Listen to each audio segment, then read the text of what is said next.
pela média que geralmente vem, né? Eu quero aproveitar que você está aqui, enquanto você abre sua Bíblia, passar a programação das próximas quintas-feiras. Porque agora nós começamos uma sequência. Pastor, é mais uma série que o pastor... Não, não é. Dessa vez, pelo menos eu não, né? Não é série comigo. Mas na quinta-feira que vem, eu queria te convidar a estar aqui na igreja. Pastor Luiz Ander estará aqui pregando a palavra do Senhor. Amém? Pastor, quem que é pastor Luiz Ander? É o nosso pastor superintendente. Ele estará aqui na quinta-feira que vem, trazendo o recado do coração do Senhor ao nosso coração. Quem conhece sabe que é uma bênção, um grande homem de Deus. E é nossa liderança.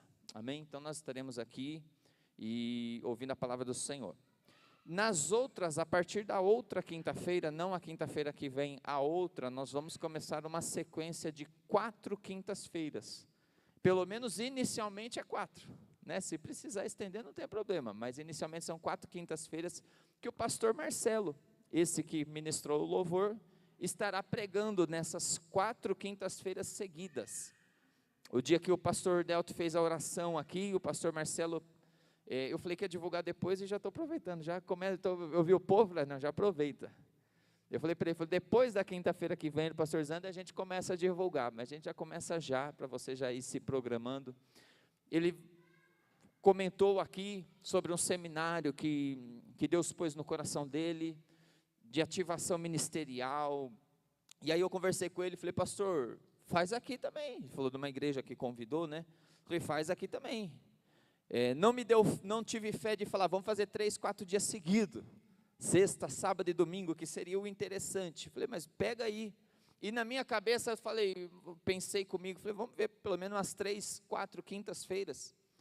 Aí na hora de falar para ele, eu falei, não, quinta-feira, no domingo sempre tem mais gente, né? Abençoar a obra de Deus, honrar o servo de Deus e tendo mais gente recebendo a palavra também. É bem assim. Então eu falei com ele para o domingo, eu falei, pastor, pega aí 3, 4 domingos, que o pastor precisar, o pastor prega, e ministra esse seminário dividido em domingos. Ele aceitou, e aí depois me procurou no WhatsApp, pastor, pode ser quinta-feira? Eu prefiro, enfim, então eu ofereci os domingos, ele preferiu as quintas-feiras, tá bom? Então começa não na quinta-feira que vem, a outra. Então se você já veio hoje, faça esse propósito com o Senhor de 7 quintas-feiras. Por que 7, pastor? Porque eu não gosto do número 6, só isso, porque dá 6 no final das contas, né? São 4 com o pastor Marcelo, 1 com o pastor Lisander, e contando que você já está aqui hoje ouvindo esse recado, são 6. Então faz 7 que eu não gosto do número 6, acabou. Pastor, por quê? Porque eu não gosto, acabou, não tem, é pecado, é número do cão, não é nada do diabo, tá bom? Aprende uma coisa, não é nada do diabo, a não ser que você entregue alguma coisa para ele. Ele não tem nada, a não ser que você entregue, amém? Mas quer fazer 6 quintas-feiras? Beleza, mas vem durante esses trabalhos, o pastor Marcelo vai ter essas 4 quintas-feiras, e a consagração da próxima ceia também ele estará dando sequência a esse trabalho. Então vem nas quintas-feiras e vem na consagração. Quem vai vir? Pelo menos esse tanto de gente você já tem, pastor, quase todo mundo levantou a mão. Abriu aí, Atos capítulo de número 20, nós vamos ler o verso de número 7 em diante, até o verso de número 12, o texto é conhecido, a história é conhecida. Diz assim a palavra do Senhor: no primeiro dia da semana, nós nos reunimos a fim de partir o pão. Paulo, que pretendia viajar no dia seguinte, falava aos irmãos e prolongou a mensagem até meia-noite. Deixa eu só ir pontuando com você algumas coisas. Ele prolonga a mensagem até meia-noite. O texto diz no primeiro dia da semana. Qual que é o primeiro dia da semana? Domingo. Já era o domingo aqui na época. É aqui que começa a transferência, pelo menos de exemplos bíblicos, do sábado, que era o dia do Senhor, para o domingo. Por quê? Porque os judeus sempre creram, e isso é bíblico, está na lei do sábado, nós falamos muito aqui. Só que até os próprios judeus da época, quando Jesus ressuscitou, ele não ressuscitou num sábado, ele ressuscitou num domingo. E a partir dali eles colocaram o domingo como o dia do Senhor. Então, os cultos, os trabalhos que eram realizados no sábado, eles começaram a fazer no domingo, no primeiro dia da semana. Só que o dia para eles virava depois que o sol se pusesse. Ou seja, o sol se pôs no sábado, começa o domingo. Então não começaria meia-noite, começaria aproximadamente 6 horas, que é a hora que o sol se põe. Amém? Então o que nós temos aqui? Nós temos um culto de domingo que começa aproximadamente 6 horas. É o que a gente faz aqui. Certo? O nosso culto de domingo começa às 18 horas, aproximadamente 6 horas. Aproximadamente não, aqui é 6 horas, mas como na Bíblia não está falando o horário, então nós vamos por aproximadamente 6 horas começou o culto de domingo deles. Paulo está se reunindo com o pessoal e é uma conversa, porque muita gente às vezes vai ler o livro de Atos e pensa que é Paulo que escreveu. Não, não foi Paulo, foi Lucas que escreveu.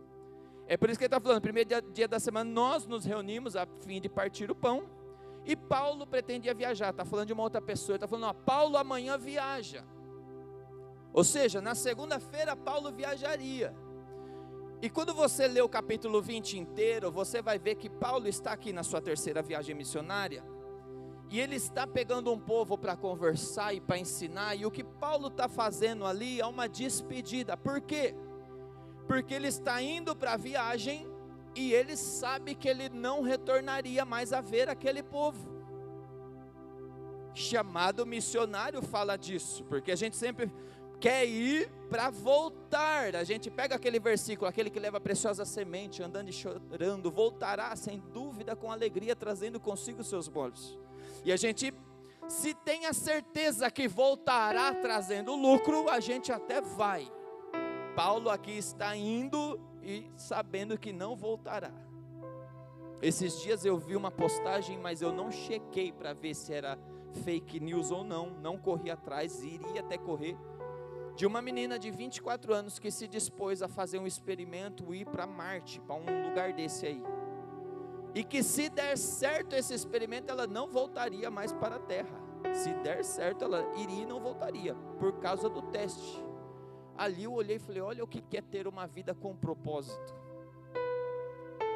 porque o sucesso para nós seria ela voltar e ser honrada aqui pelo experimento que foi fazer. Agora, se o experimento funcionar, ela não volta, e mesmo assim decidiu ir, jovem, 24 anos de idade. O que Paulo está fazendo na sua viagem missionária é isso, ele está conversando com o povo. Só que nós vamos continuar a leitura, e aí depois de que pretendia viajar no dia seguinte, falava aos irmãos e prolongou a mensagem até meia-noite. Começou às 6 horas, o culto que começa num domingo às 6 horas, Deltão. Sonho de todo pregador, né? Hoje você tem horas de mensagem, você precisa dividir em 4, 5 cultos. Porque se um estender, já fica cansativo, enfim, e a gente tem esse termômetro na igreja. Se começa a vir um povo assim de quinta-feira, é 2 quintas-feiras que eu acabe, 9h40, 9h45, cai pela metade o povo que vem na quinta-feira. No domingo é a mesma coisa, a gente tem essa estatística nossa. Paulo está conversando com o povo e essa reunião vai até meia-noite. Genise, me deu um branco, eu fui falar, eu ia chamar Dinho. Vai até meia-noite e Paulo está pregando, irmão. É uma sinagoga, não tinha os templos, então é uma sinagoga, uma casa que tinha um espaço em cima para reuniões. Era o 3º andar e são 6 horas de pregação. Eu me lembro que eu cresci ouvindo pregação de Gideões Missionários da Última Hora. Eu olho para o Deltão porque é a pegada do Deltão, né? Os DVDs de Gideões Missionários da Última Hora, se você pegar antigos, de pelo menos 10 anos atrás, mas obrigado, Jim. De pelo menos 10 anos atrás, mas eu vou até falar mais, de 15 a 20 anos atrás. A pregação tinha 2 horas pelo menos, cada pregador. Hoje o culto de domingo tem 1h30, com louvor, com oferta, com oração e com palavra.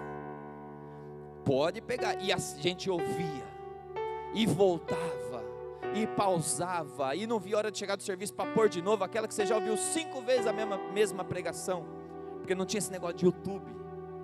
Eu vou revelando a idade quando eu prego, mas eu sou desse tempo.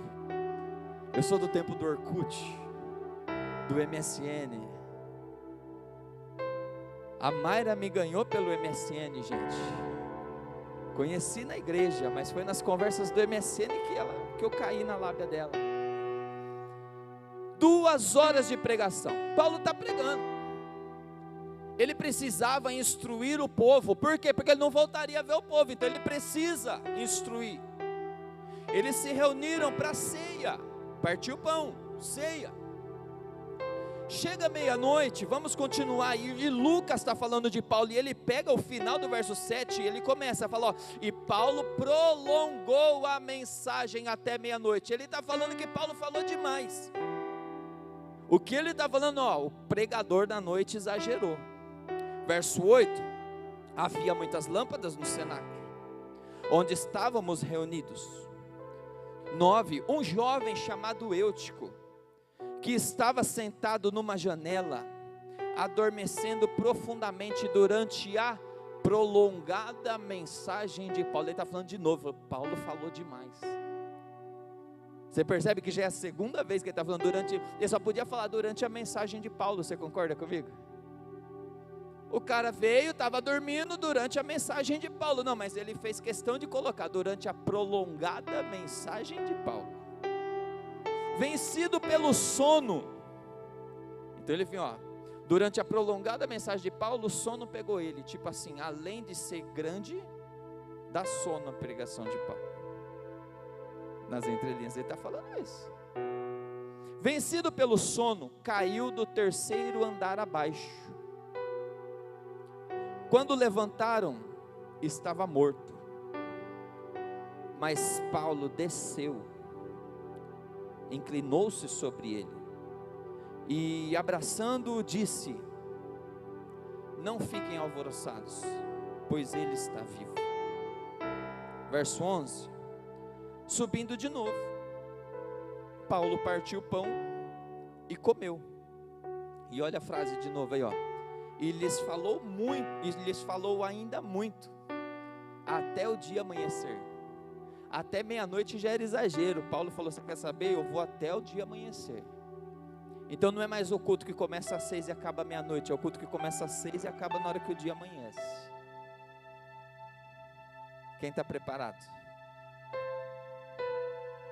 Parar de pregar em série, pregar num culto só, tudo a série inteira. O que vocês acham? E assim partiu. Verso 12. Então conduziram vivo o rapaz, e sentiram-se grandemente confortados. Ou em outras versões, consolados. Quem que é o consolador? Falamos com jovens sobre isso na sexta-feira. Olha ele aqui. Ele já tinha descido no capítulo 2 e estava aqui consolando os irmãos. É uma reunião específica.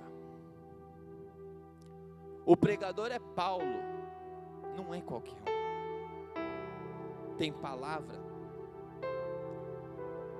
tem conteúdo. Só que eu percebo que ele não está muito preocupado com criar atrativos para entregar esse conteúdo de forma que prende a atenção de quem está recebendo, porque hoje nos é ensinado isso, e eu entendo a necessidade, mas eu tenho orado e tenho procurado a Deus. Eu estou, se eu posso assim dizer, vivendo uma crise. Não sei se crise seria a palavra certa, mas estou bem, não precisa ficar preocupado não, estou falando as coisas, desejando nas orações, falando com Deus, porque eu nunca fui contra e não sou contra toda a estrutura que existe hoje em dia nas igrejas. Eu vejo gente criticando e eu entro na defensiva. Falei contigo ontem sobre isso. Eu entro na defensiva porque eu não sou contra telão de LED. Por que a gente não tem telão de LED aqui? Porque não tem dinheiro, irmão. Se tivesse, seria de LED. essas luzes, não, por que não tem um jogo de luz, mais luz e tal? Porque a gente não tem dinheiro, se não teria, eu não sou contra, entende o que eu estou falando? Só que, qual que é a minha crise, negão? Segunda vez que eu vou olhar para você, vou chamar você de Delta, eu não sei o que está acontecendo, é a segunda vez hoje, e olha que eu comecei a pregar agora, quase igual, né? Quase igual, eu estou no automático, não sei. O que acontece? Qual que é a minha crise? Às vezes nós vamos falar de organização de igreja, departamentos, ministérios, reuniões, e para se projetar, para ver, e é criado um sistema para atrair. E eu não sou contra, entenda o que eu estou falando, por quê? Porque eu entendo que vem pelo atrativo, se veio pelo atrativo, mas recebeu a palavra no altar de verdade, a palavra de Deus sem alteração, e esse atrativo não for contra os princípios bíblicos, a pessoa vem por uma isca, recebe a palavra e se converte.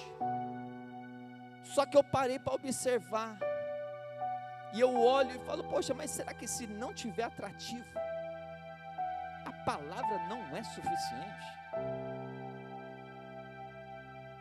A minha questão, entenda, eu não estou falando contra, se os atrativos não são contra princípios bíblicos, serve como isso, que a pessoa vem por ele, recebe a palavra, é transformada, mas na minha cabeça eu sempre ouvi falar isso, sempre, não é novidade, mas agora está fazendo um negócio diferente na minha cabeça. Às vezes a minha vontade disso é tirar tudo que é atrativo, sabe? Arranca a luz, arranca a tela, louvor o mínimo possível, pega um violão e uma voz, ou um teclado e uma voz, não por falta de jeito, não, mas por tirar tudo que é atrativo. Sabe quando eu vigia, estou brigando comigo mesmo, hein? Sabe, para a gente ser o mais simples possível, e falar, tem que ser suficiente a palavra, porque se ela não for suficiente, você pode pôr atrativo e encher, não faz sentido nenhum, não há transformação nenhuma, não adianta. Eu espero que os irmãos entendam o que eu estou querendo dizer, mas a palavra ela tem que ser suficiente, e ali nós vemos, e aí eu nessa crise, estou na minha leitura bíblica anual, e ontem passei por esse capítulo, nem foi procurando o texto para pregar baseado no que eu estou pensando, eu estou na minha leitura bíblica anual de Gênesis, ontem eu passei por Atos capítulo 20, chega em Atos 20 e falei, tem muito a ver com o que eu estou pensando, por quê? Porque tem um homem pregador e vai falar de Paulo, eu não sei a oratória de Paulo, eu não sei a habilidade, que eu falei contigo ontem também, de comunicação, de entregar, eu não estava ouvindo, eu só leio, a habilidade de tom de voz, de atrativo, de chamar, mas eu sei de um homem que carregava uma palavra, e ele prega essa palavra, e com 6 horas de sermão, tem alguém dormindo no sermão dele. A gente vai criticar eu não, hoje não, talvez numa outra pregação, quem sabe, mas hoje eu estou olhando e estou vendo um menino. Historiadores, informação essa, historiadores acreditam que ele tinha algo em torno de 14 anos de idade. Não está escrito na Bíblia, não podemos afirmar, mas eles pegam de termos que são usados para se referir ao menino, leva para o original e traz na época o que quer dizer e tal. Acredita-se que é um menino de aproximadamente 14 anos de idade. Nós estamos aqui num culto de quinta-feira, e você vai entender, principalmente os irmãos que já congregam aqui e que viram o vídeo que eu mandei no grupo hoje à tarde, aqui da igreja, falando, tem gente que vai de quinta-feira, irmão, direto do serviço, acorda cedo, tem sua correria, às vezes está numa escala, ou vem servir a Deus, e vem com o uniforme do trabalho, às vezes passa em casa, que numa época que nós estamos vivendo um racionamento de água, às vezes não teve água em casa para tomar banho, falei, irmão, vem para a igreja do mesmo jeito, esquenta a cabeça não. Talvez o que o menino está vivendo é isso, talvez a questão que nós precisamos entender, imagina você estar, depois de um dia cansar, porque é fácil criticar o menino que dormiu no culto, mas imagina você cansado, porque 14 anos de idade, trazendo para a época, há grandes possibilidades dele ser um escravo. Está entendendo por que eu falei da idade? Há grande chance de ser um escravo. Então imagina, trabalhou o dia inteiro, chegou na igreja mesmo cansado, mesmo tendo trabalhado o dia inteiro, exausto, ele decidiu ir para o culto. Mesmo trabalhando, cansado, talvez com problema, independente do que aconteceu, ele decidiu ir para a igreja. Não dá para criticar. Aí a pregação que geralmente vamos trazer para nós é 40 minutos, 50 minutos. O pregador se empolgou. E era um culto de ceia, e era meia-noite e nem servida a ceia tinha sido. Ou seja, na cabeça, é culto de ceia, o pregador já extrapolou com o horário, que hora que vai acabar? Por quê? Porque depois da pregação ainda tem a ceia. A cabeça de quem está cansado. Então, hoje eu não vou criticar o Eude, porque quantas vezes nós nos portamos como Eude, que eu não estou nem falando de estar se portando errado, eu estou falando muito pelo contrário.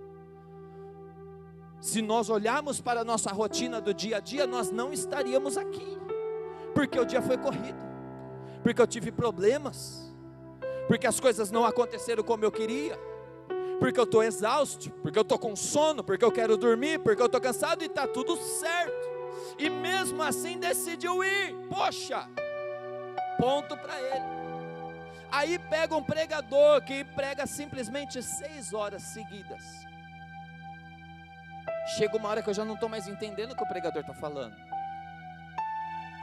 Teve a parte, quem sabe, como a pregação, teve a parte que foi empolgante, eu entendi, eu recebi, eu dei glória a Deus, mas já passou a 2 horas desse glória a Deus meu, dessa parte empolgante.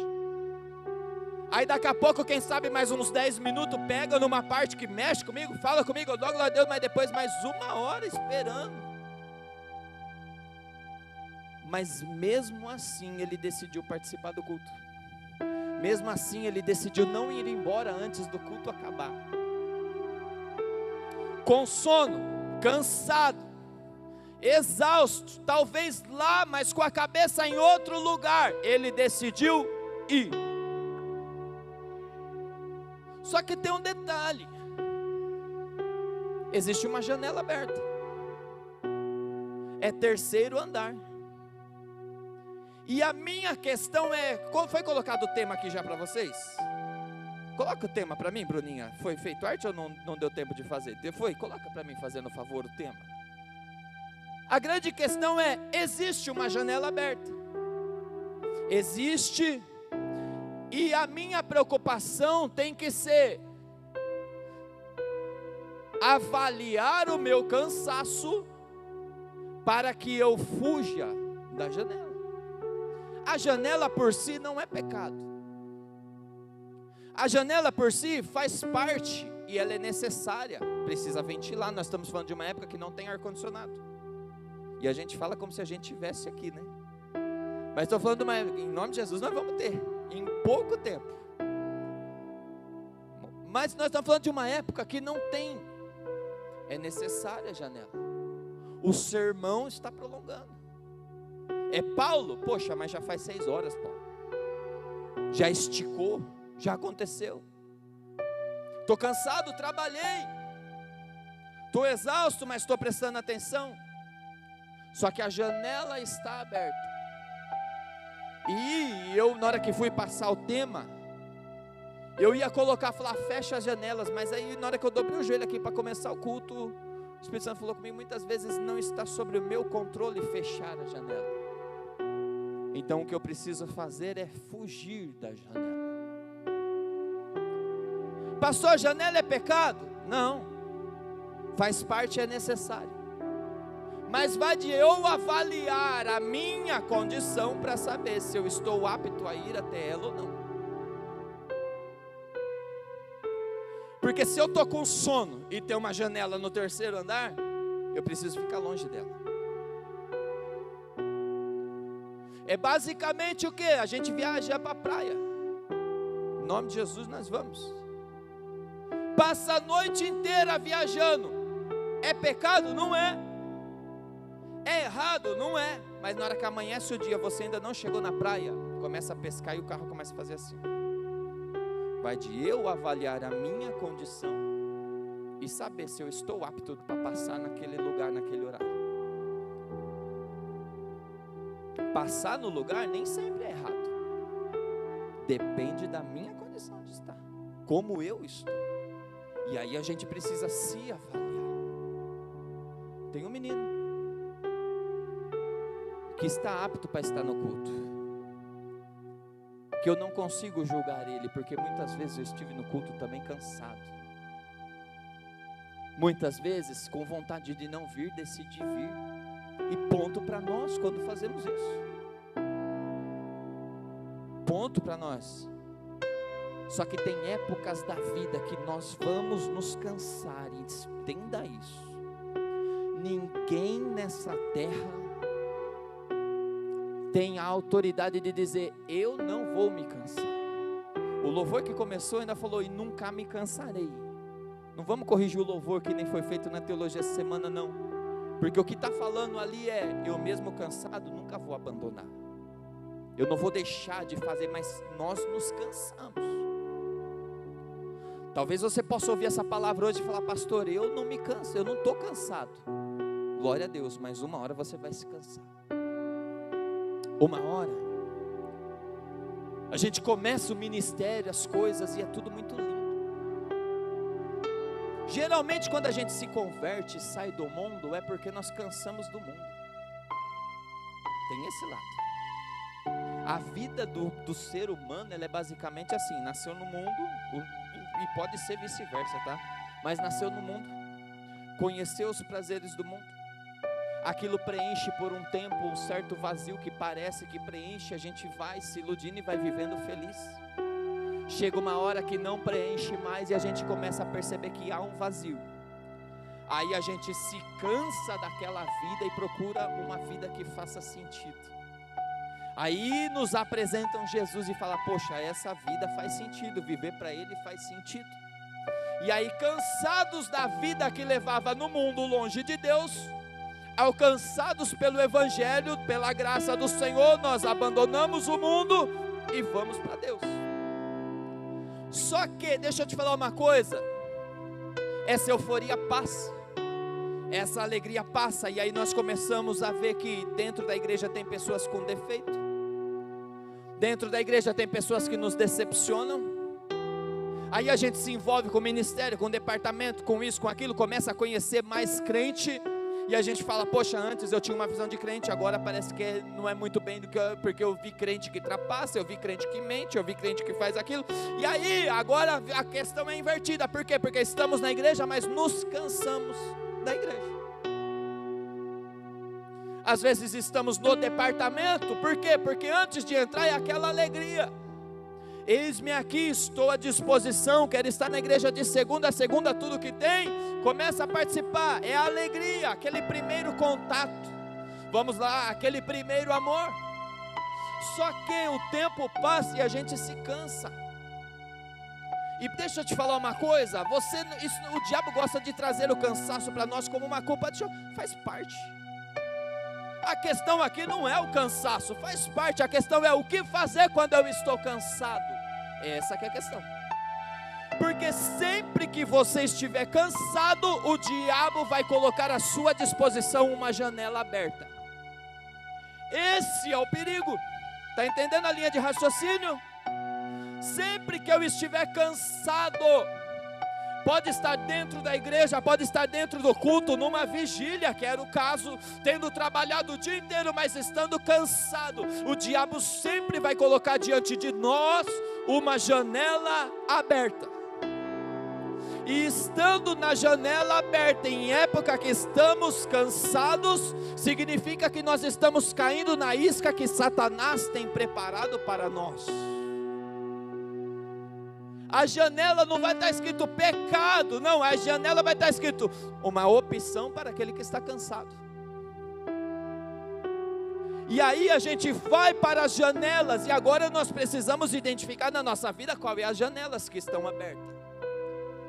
Porque quando eu estou bem, eu estou no fogo, eu estou orando, eu estou enfim, eu não vejo janela.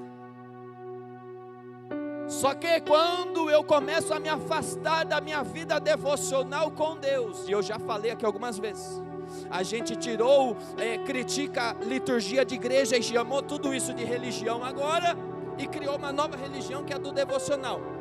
Passa 20 minutos, lê uns capítulos da Bíblia, faz uma oraçãozinha para Deus abençoar seu dia, posta e acabou.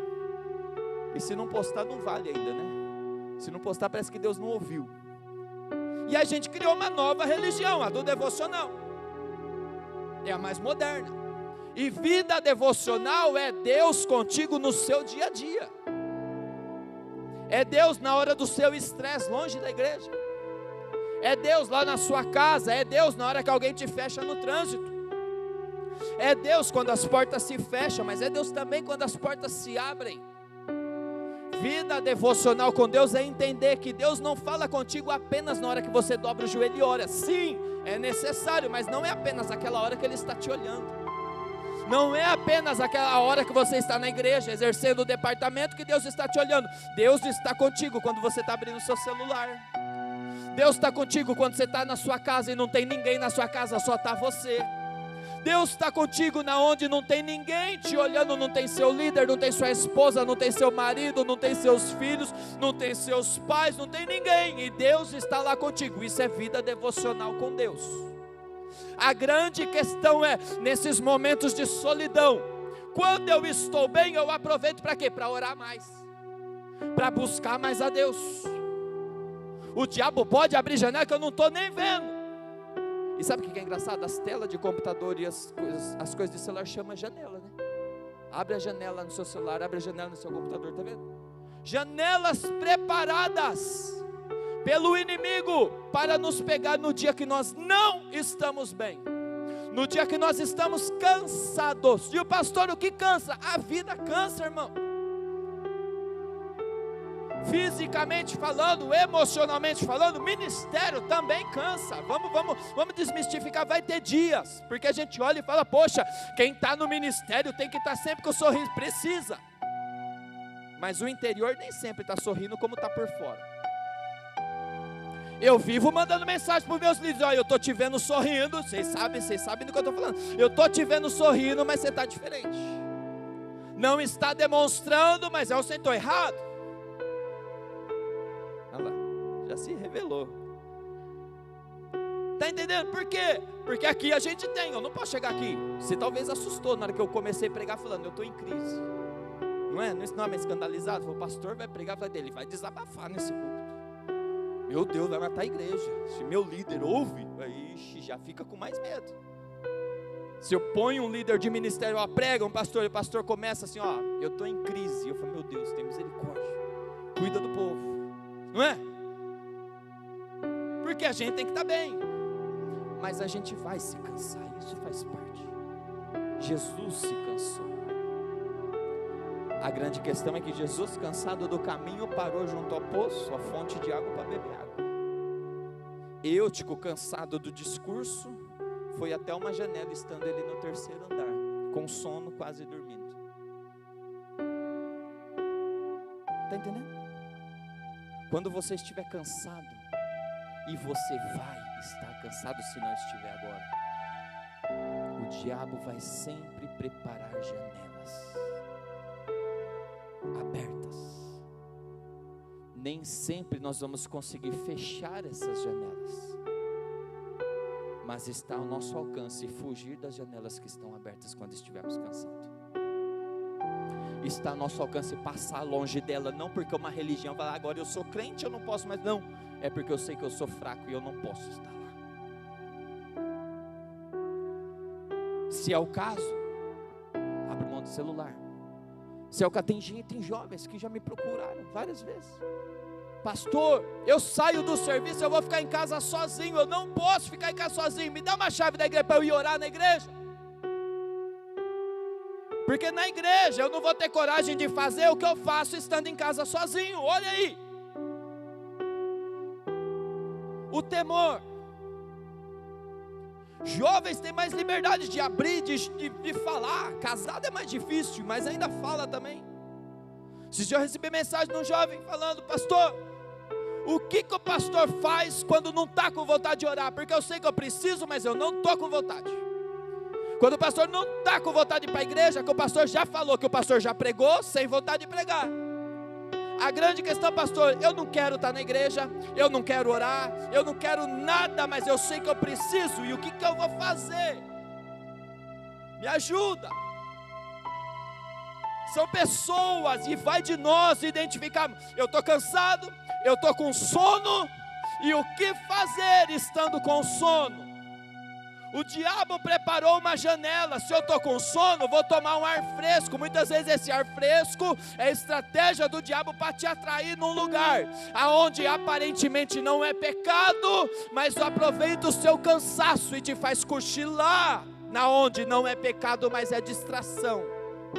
E aí vai falar, vou acordar no pecado. Não, morre, nem acorda. Eutico foi, cochilou aonde não devia cochilar. Entenda, eu não estou julgando o Eutico, porque se eu não cochilei lá, foi que a misericórdia de Deus me alcançou e não me deixou chegar lá. Inclusive eu tive uma época na minha vida que eu cheguei, cochilei, morri, mas Deus teve misericórdia e me trouxe de volta. Quem somos nós para julgar o Eutico? Só que Paulo está pregando e tem um culto, uma morte no culto. A gente prega para o morto ressuscitar, para o enfermo ser curado, não para a pessoa que está viva morrer. Não é? Eu lembro que eu assumi a igreja. Quem estava aqui na época que eu assumi a igreja? Os irmãos mais velhos de casa aí, ó. Olha, mais da metade aqui, isso é fruto. Mais da metade não estava nessa época, chegou depois, glória a Deus por isso. Mas eu lembro que eu passei ser o primeiro ano pregando, Genísio. E a igreja destruída, negão. Você viu? E o que o pregador espera? Que em vidas a ser Jesus reconcilie, que os irmãos que estão aí machucados se levante, seja curado e fala, vamos trabalhar, vamos para cima e tal. E eu passei quase praticamente um ano, pastor Marcelo, tendo um fruto assim, ó, acabava a pregação, descia, chegava o irmão, pastor, ó, estou saindo. No outro, ó pastor, eu estou entregando o departamento que eu sou líder. Eu falei, Deus, e esse tipo de fruto vai até quando?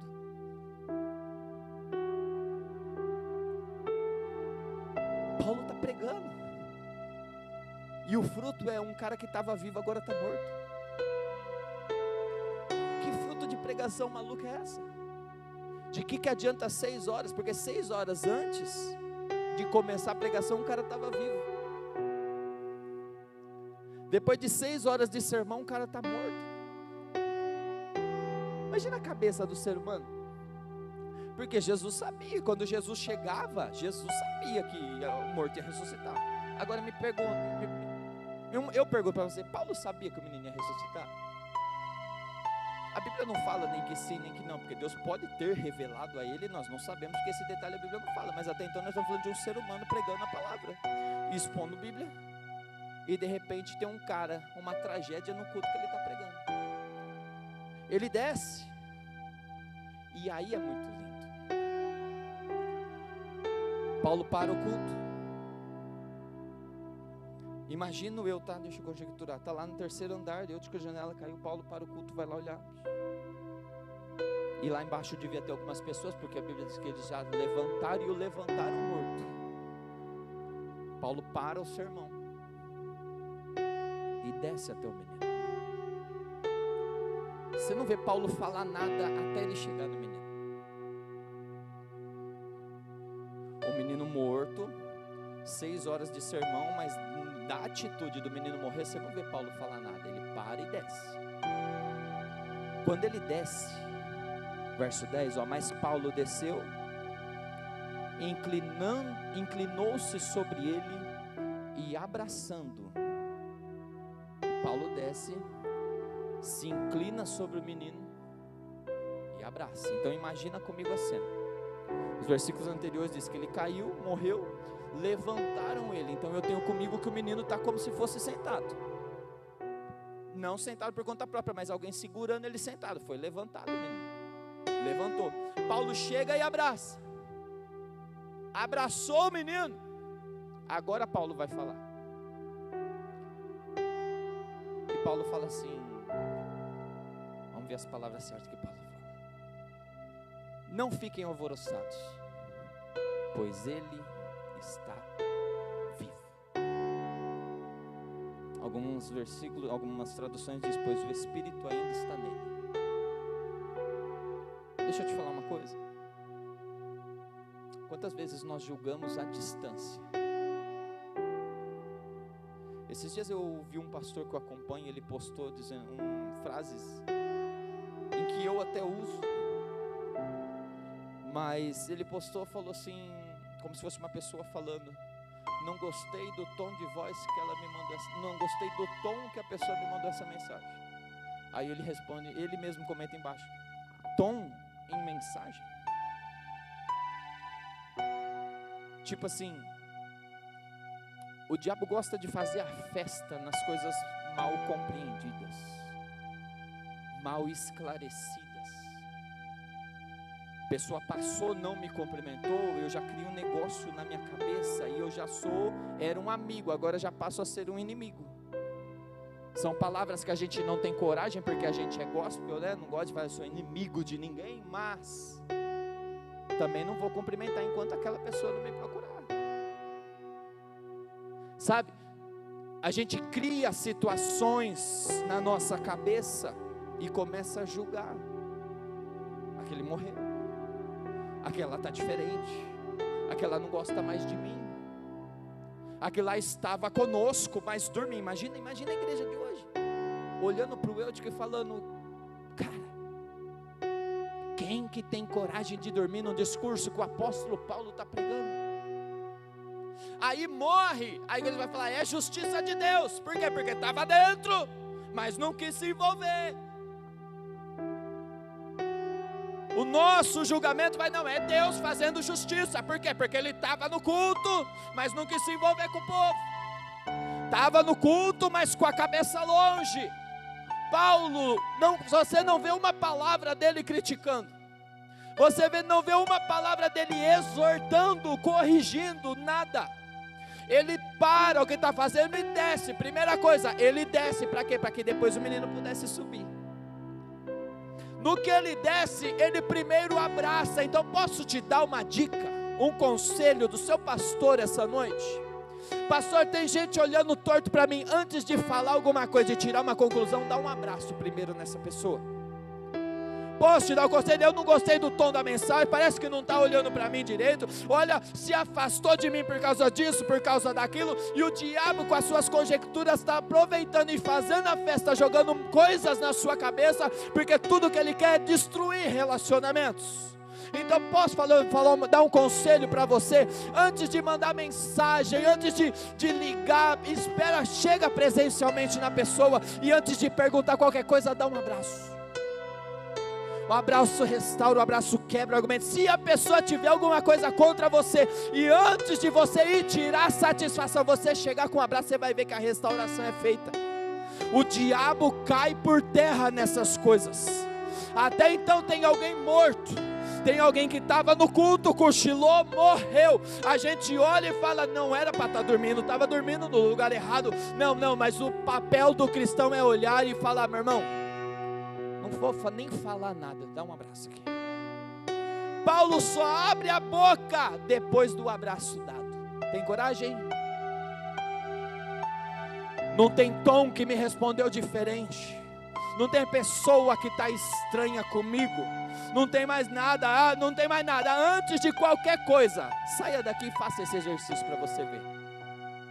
Paulo só foi falar com o povo depois, e trazendo boas notícias. O detalhe é o seguinte, às vezes é nós que precisamos dar um abraço, e às vezes é você que vai precisar aconselhar quem chegar até você para falar de alguém, falar, vai lá dar um abraço. Depois de vocês derem um abraço, volta aqui conversar comigo, porque a boa notícia chega para o povo depois de um abraço. O problema é que nós muitas vezes olhamos e falamos, chega em mim. Ô Diniz, Deltão passou meio estranho comigo, que domingo estranho, cara, me cumprimentou, eu estava chegando na porta dele, ele estava na porta, vamos criar a situação. Ele estava na porta, eu estava indo para a porta, mas parece que na hora que ele me viu indo para a porta, ele já saiu da porta. Às vezes o meu saiu da porta para tomar um cafezinho que tinha lá, mas na minha cabeça o diabo já provei. Ele fugiu porque ele viu você chegando. Só analogia, viu, doutor? Pelo amor de Deus, deixar bem claro. Sabe? Mandei a mensagem para a irmã, mas me respondeu seco. Como responde seco numa mensagem? Antes de qualquer coisa, chega no abraço. Talvez dava para mudar o tema agora, né? Chega no abraço. Chega no abraço, que mortos ressuscitam no abraço. Às vezes não tem nada a ver e a gente cria na nossa cabeça. Às vezes tem, e ao invés de a gente aumentar o que tem a ver, a gente quebra no abraço. Ou seja, o abraço não vai te trazer prejuízo. A dúvida na sua cabeça vai te trazer prejuízo, porque o diabo vai aproveitar para fazer essa festa. Então chega no abraço e resolve. Paulo abraça e fala: ainda há vida. Eu achei que não tinha mais jeito, na minha concepção não tinha mais, mas depois no abraço é proclamado: ainda há vida. Antes do abraço, a morte, a declaração de morte. Antes do abraço, há sono. Antes do abraço, há perigo. Antes do abraço, o diabo está contando a festa. Depois do abraço, vem a declaração: há vida. Saia daqui, eu vou encerrar a palavra aqui, não vou nem continuar, porque eu entendo que Deus já falou com você o que Ele tinha que falar. Mas saia daqui com esse compromisso. Tem pessoa me olhando torto, tem pessoa que eu não me entendo, tem pessoa que eu já até briguei. Chega no abraço, não precisa explicar. Você vai ver restaurações acontecendo no seu casamento, no seu relacionamento com os seus filhos, nas suas amizades, no ministério. Ao invés de criticar e de pagar, cristão não paga com a mesma moeda. Ah, está morto, está morto. Talvez não me respondeu porque está morto, talvez está me tratando diferente porque está morto. Mas o abraço vai trazer restauração. Se coloque em pé, eu vou encerrar mesmo, até porque está na hora.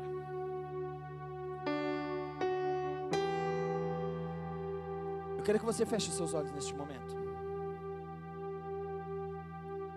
porque a verdade é que a gente se identifica aqui nos dois tipos de pessoa.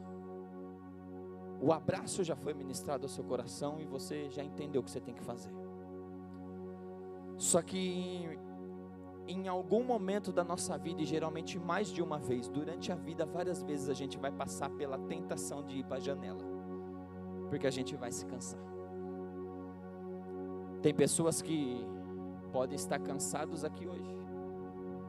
Tem pessoas que essa palavra é uma preparação para o dia que você estiver cansado, mas vai cansar. O que gera o cansaço? Trabalhar muito, expectativas não correspondidas, nos faz isolar, e quando a gente quer sair do meio do povo e tem uma janelinha aberta, é tudo que a gente quer para ficar lá no nosso cantinho, se isolar.